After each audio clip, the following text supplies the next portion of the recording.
You are a reflector. Less than 1% of the population. Your strategy is to wait a lunar cycle. You love surprise and delight, and that is your signature theme. Your aura is sampling and resistant. And your not self theme is this theme of disappointment. As a reflector, your strategy is to wait 28 days. So what does that mean exactly? And why does that even matter? So as a reflector, you have all of the centers in your chart are undefined. So there is no definition in your chart. When we think about definition in human design, definition is a place where you have consistent and reliable energy in a center. And so with a reflector, there is no consistent, reliable access to the energy that you have in your chart. So when you look at your chart, you'll see there's lots of gates, but none of those gates form a channel because channels are what create definition in a chart. And so you will have access to the energy inside of the gates that you have as the moon moves around its 28-day cycle around the earth. So let me explain this. So you've got these gates, and these gates hang out, and they're there and they're active, but you can't always consistently access them when a center is undefined. It's inconsistent. However, the strategy for a reflector is to wait 28 days. And a reflector waits 28 days because the moon cycles through the 64 gates inside of the body graph every 28 days. And so as the moon cycles through, and we call these transits, as the moon cycles through these transits, it activates different parts inside of your chart. Okay. And so as it activates different parts inside of your chart, you have access to some of the energy that you have in your chart. So the waiting a 28-day cycle, particularly before making any decisions, becomes important because a reflector, when they wake up in the morning, they don't necessarily know, like, this is who I'm going to be. They are chameleon and fluid-like and very much a reflection of the environment that they are in. And so when we think about centers in general, like when I teach centers, I always think of undefined centers and any gates that are attached to those undefined centers as sort of anchor points, right?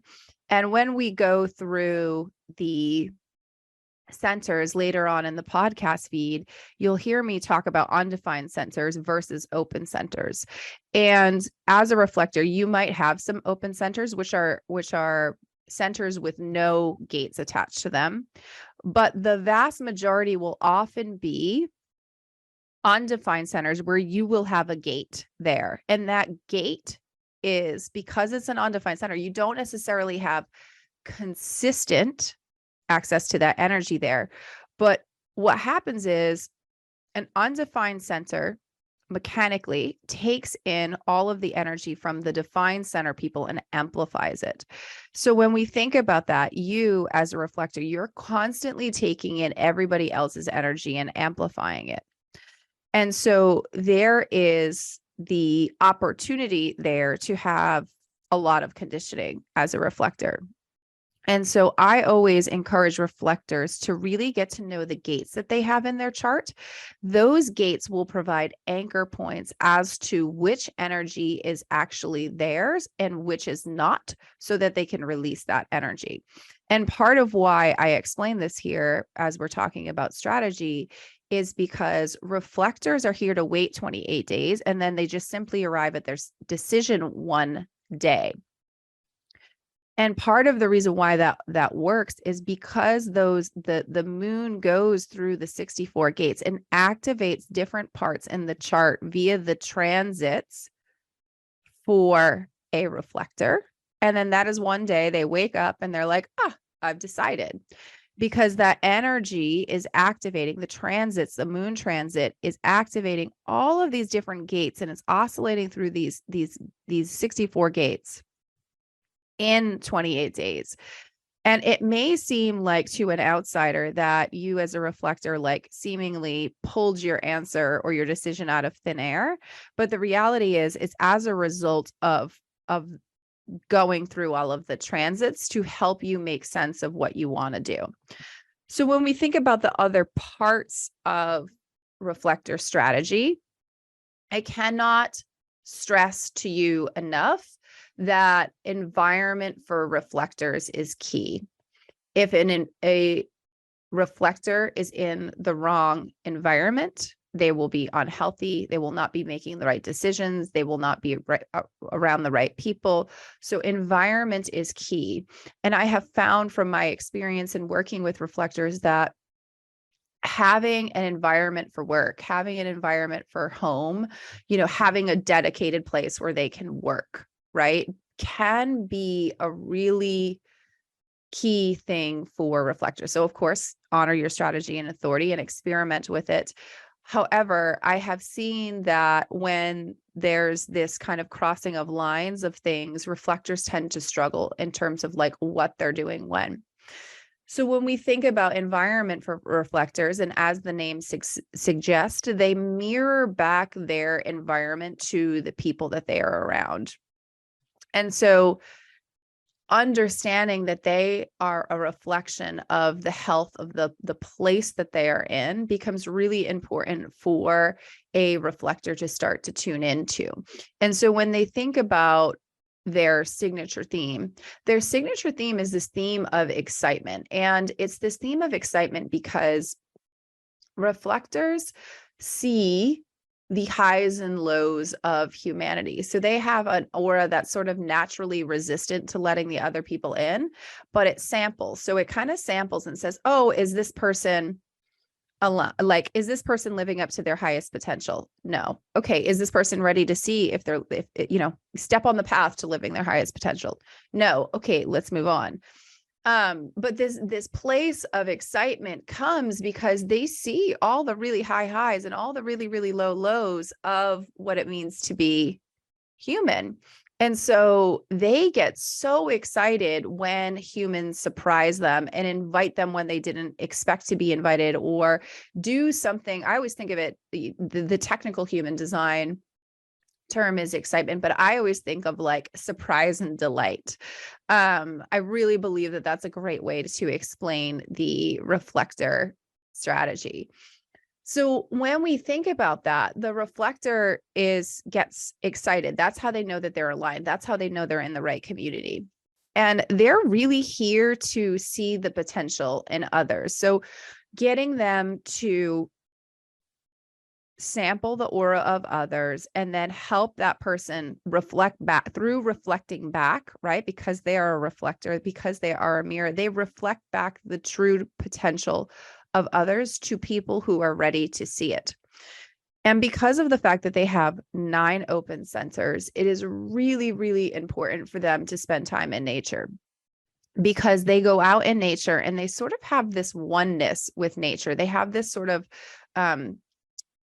spiritual connectedness with nature that the other types don't necessarily have, because they have those 9 undefined centers. And so also for a reflector, developing a board of trusted advisors becomes really, really important. And the reason why is because those trusted advisors, they're not necessarily here to provide advice per se. They're here to repeat back to the reflector what the reflector said, so that the reflector can actually hear what they are saying, right? Because they can't reflect for themselves, right? So they need almost like a sounding board to reflect back to them. And the interesting thing about a reflector, they're often very chameleon-like. So they may wonder, like, who am I today? Right? Because of the fact that they are so impacted by the lunar transits, they may show up and they may be very chameleon-like. They may have like a different style that they wear on different days. So they wake up and they're like, ooh, who am I today? And that is perfectly normal for a reflector. And many times they often have some conditioning around that, like I'm supposed to be this or I'm supposed to be that, and we have to kind of work with that. But that really is part of that reflector experience. It's chameleon like, it's exciting, like I don't know what's going to show up in myself today, and they're really here to just embrace the wonder and joy of the moment. Reflectors are not here to worry about the future or figure out, make sense of the past per se. They're just here to be in the moment. They're here to sort of sample the buffet of life and all that life has to offer and just live in that moment, moment by moment. It's sort of that consciousness that I talked about when I was talking about reflectors spending time in nature. They spend time in nature so that they can dispel the energy of others. So when we think about their aura, it's resistant to other types. However, it's sampling, right? So if you think about it kind of like, I think of it like a bouncy ball, right? So their aura kind of bounces into other people's aura, gets a taste of what it's like, and then comes back to the reflector for them to mirror that back. And so they're all always sampling, right? They're always tasting, they're always kind of leveraging that aura that kind of goes back and forth to discern if other people are living up to their true potential. So when we think about the strategy of waiting 28 days, the waiting 28 days, as I mentioned, happens because the moon goes around through the 64 gates within the chart every 28 days. So as a reflector, getting to know the gates that you do have in your chart will be very imperative for you. And you'll be able to find those on the rest of this podcast feed. And the thing that happens is they just simply arrive at a decision one day. And for them, it may, to the outside world, it looks like, oh man, like you randomly made that decision. But, you know, a sounding board can be helpful to get them to get to that decision faster. But their decision is actually processed as the moon moves through the gates. And in order for them to correctly process, the environment is key. So if they are in the wrong environment, whatever decision that they come to will be the wrong decision. And so for most reflectors, I always recommend just starting by getting your environment in the right place, because until you get your environment in the right place, you're going to be with the wrong people. You're going to be making the wrong decisions. So when we think about what is the reflector like you here to do, they're here to see people's potential who are ready to be seen. So with this, of course, comes with the weight of seeing all of the really low lows of humanity, as well as all the really high highs of humanity. So for them, it's really about making sure and cultivating a community for the reflector to live in alignment. So they come and they sample energy to discern if someone's ready to see their highest potential, and then they mirror it back to them. So they feel this sense of excitement and surprise when somebody delights them. And they literally mirror back the health of the community. And I always like to use the example here of someone that's pretty close to me who is a reflector, and they are always happiest when they would go to Disneyland or Disney World, because it is, quote unquote, the happiest place on earth. And there would be so much excitement there to get to this place on the first day.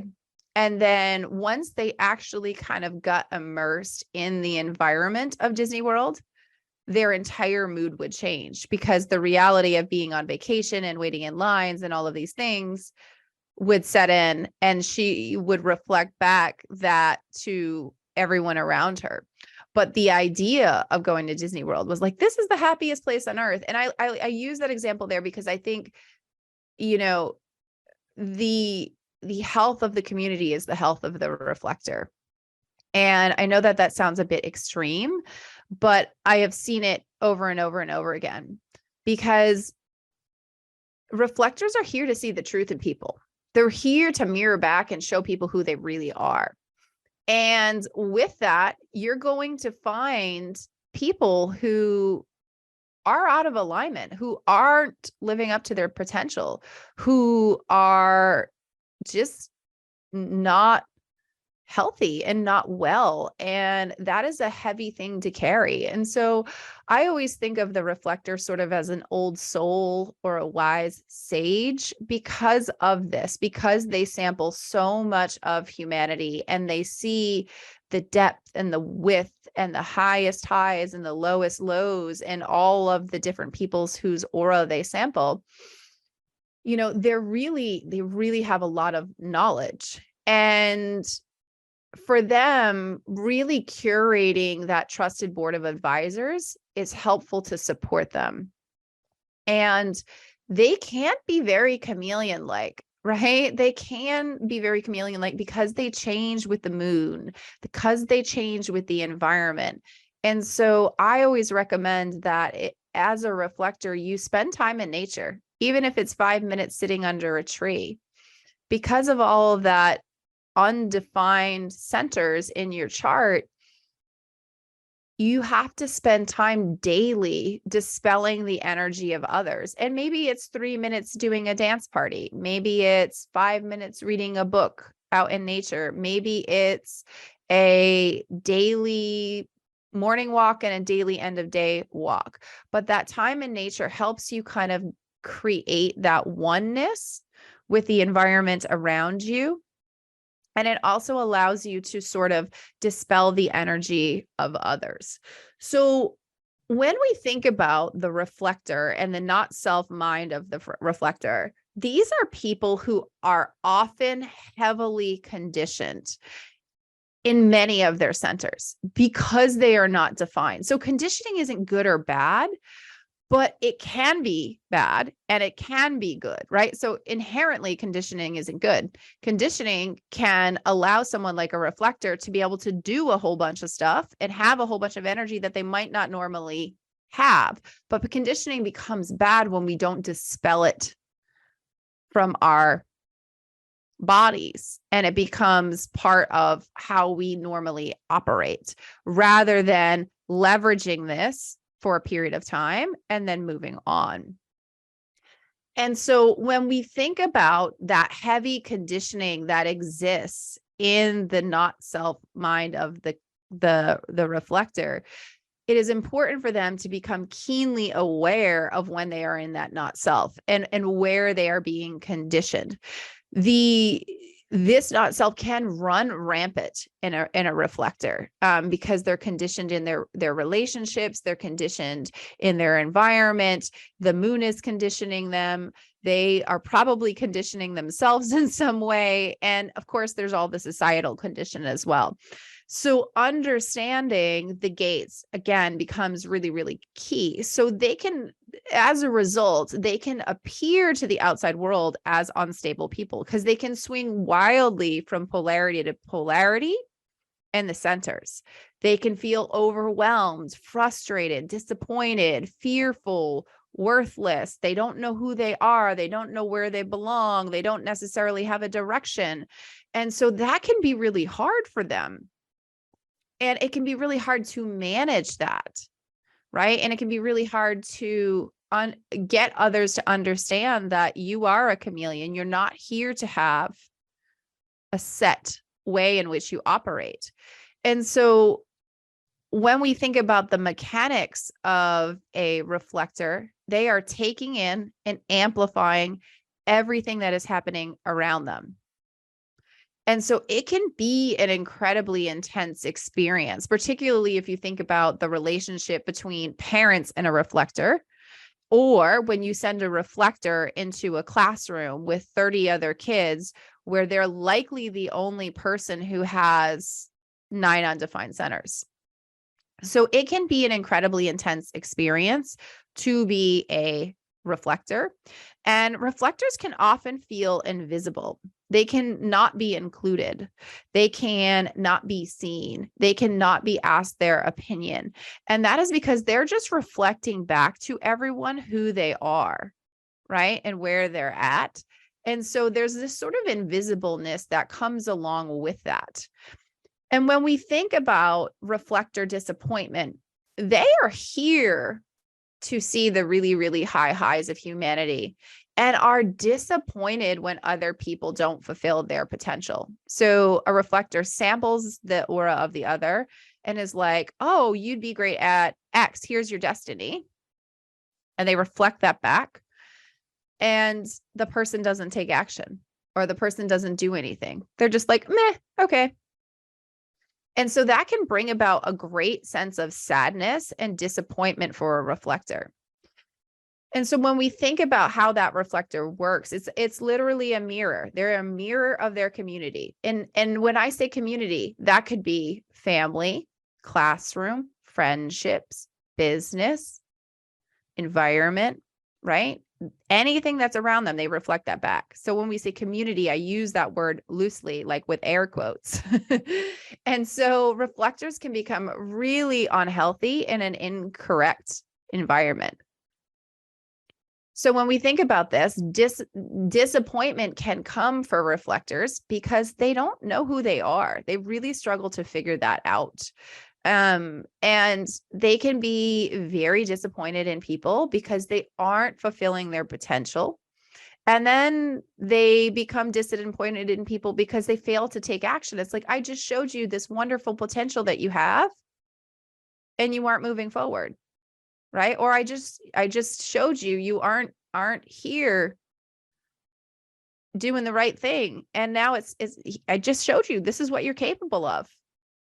And then it's like, and so those experiences can be really frustrating and disappointing and overwhelming and saddening for a reflector. And so when we think about the aligned reflector, the aligned reflector thrives in community. They cultivate one, or they find one, right? Or they be discerning about what they look for in one, right? And they're here to really, like I've mentioned, sample the energy of others and discern who is actually ready to step into their purpose and the highest expression of themselves. They discern who's ready to become more of who they are. So for reflectors, it's really important to do what feels good. I'll repeat that. It's really important for you as a reflector to do what feels really good. It's important to enjoy the joy and delight of the moment of who I am today. Reflectors are not here to have a strategy and a plan. They are here to live in the moment. There is this surprise and delight that comes with a projector of, will I be surprised today? Will I be delighted today? Will I be delighted by the people, the community, the environment, or maybe even myself? A congruent reflector spends time in nature. They have this oneness and consciousness with the world. And audio is incredibly impactful from my experience for reflectors because it allows them to articulate what they are experiencing in the moment. And it's really important for reflectors to understand there is only the now, right? There is no past, there is no future. There is only the now for a reflector. And so when we think about this, you as a reflector, you are truly unique and special human being that is often wise beyond their years. And you often march to the beat of your own drum. You are designed to be in the moment and find joy in the newness that each day brings. You're here to live in the wonder of this very moment, the wonder of, who am I today? Will I be surprised and included? Or today, will I be invisible? That is very normal for reflector life. You are a beacon of joy and happiness and spread light wherever you go. You are best served when you can create or find a community that supports you. You are here to be a mirror and reflect back and amplify the energy of others. You have a keen awareness of what others are not living aligned with their strategy or up to their full potential. Finding the right place, the right people, and the right time is key to unlocking happiness. You are here to support others in finding their potential. While that might appear in different ways for others, it is an important gift for you to embrace. Getting to know who you are and becoming wise about the inner workings and the process that intertwines you with others is key to your success. When you can remain wide open to what is passing through you, there will be blips or something unusual going on around you, which is an aspect of your gift. Learning to identify this is helpful in finding your joy. You are here to sample life and the experience all of it in its totality. Place plays a critical role in your journey. Place can mean both your home or a place to burn off your energy, as well as a place for your business. Find a community to call home is one of the most important decisions you face and must be met with discernment while honoring your process of waiting 28 days before making a decision. In business, find a business BFF who will sit and listen to you so that you can find clarity. Talking things out is a great way for you to come to your decisions. Being consistent is a challenge for you, so having a support team and systems will help you thrive. Think of your social media as a way to create your own community where you can thrive. This can allow you to bring your incredible vision to life, surrounded by people who live and breathe the same values as you. Use your social media to share the depth of your being, your joy, your sorrow, and your depth. And make sure it feels good. You can use audio to express yourself. Perhaps that's opening up the voice notes on your phone and talking out loud to yourself. But this is a great way for you to express yourself in the world since it brings you clarity. Keep this in mind when you're thinking about marketing. Building a business that has built-in downtime on a regular basis is essential to your success, as you need to mindfully discharge the energy of others. Place plays a critical role in your journey. Find a community to call home is one of the most important decisions you have to make. Thank you for tuning in, dear Reflector. I hope you have a fantastic day.